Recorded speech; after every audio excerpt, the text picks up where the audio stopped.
আজকালকার পোলাপান বেশি পাকনামি করে, দাঁড়া ওদের কাছে এমন কঠিন কঠিন প্রশ্ন করব যেন একটা উত্তর দিতে না পারে।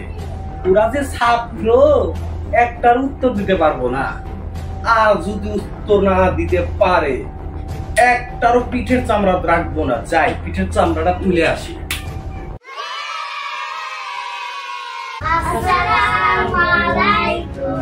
ওয়ালাইকুম আসসালাম। বল, তোরা কি বাসায় পড়ালেখা করিস না, নাকি খালি ফ্রি ফায়ার গেম খেলিস আর টিকটক করিস?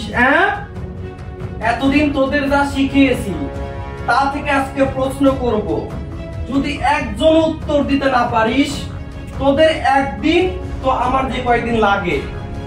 এই তুই দাঁড়া। সারাদিন তো ফ্রি ফায়ার আর টিকটকই করি, বাসায় তো বই শুয়েও দেখি না।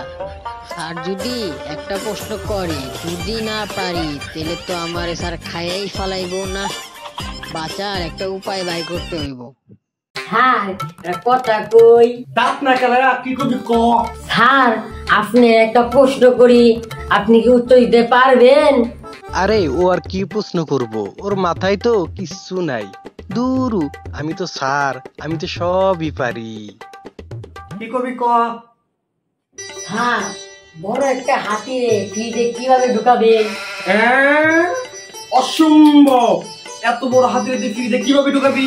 স্যার অবশ্যই সম্ভব। আচ্ছা তুই বল কিভাবে সম্ভব। স্যার একেবারেই সহজ।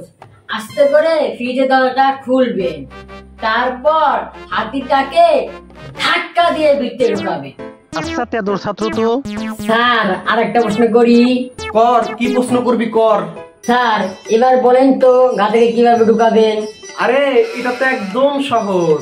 প্রথমে ফ্রিজের দরজাটাকে খুলবো, তারপর গাধাটাকে ধাক্কা দিয়ে ঢুকাবো। স্যার হয় নাই। কি? আগে হাতিটাকে বের করতে হবে, তারপর গাধাটাকে ঢুকাতে হবে। স্যার আরেকটা প্রশ্ন করি। ঠিক আছে কর, তবে এটাই তোর শেষ প্রশ্ন।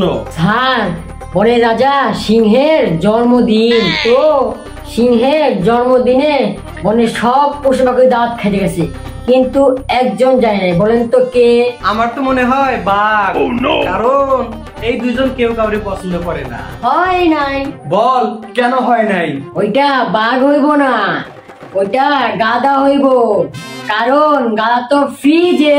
কি তুই এসব উল্টা পাল্টা প্রশ্ন করা বাদ দিবি?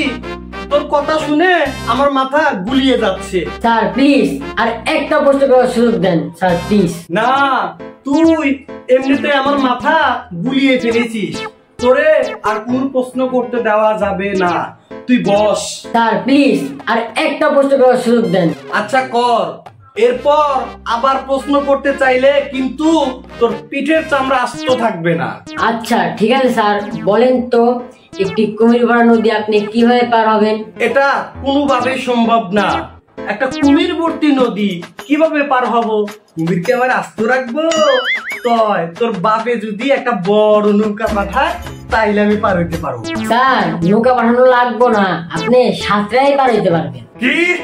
কিভাবে সম্ভব? নদী ভর্তি কুমির? না স্যার, কুমির তো নদীতেই নাই।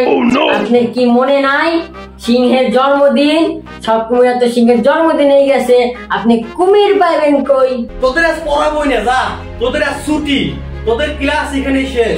তোরা গেলে যা, না গেলে না যা, আমি গেলাম।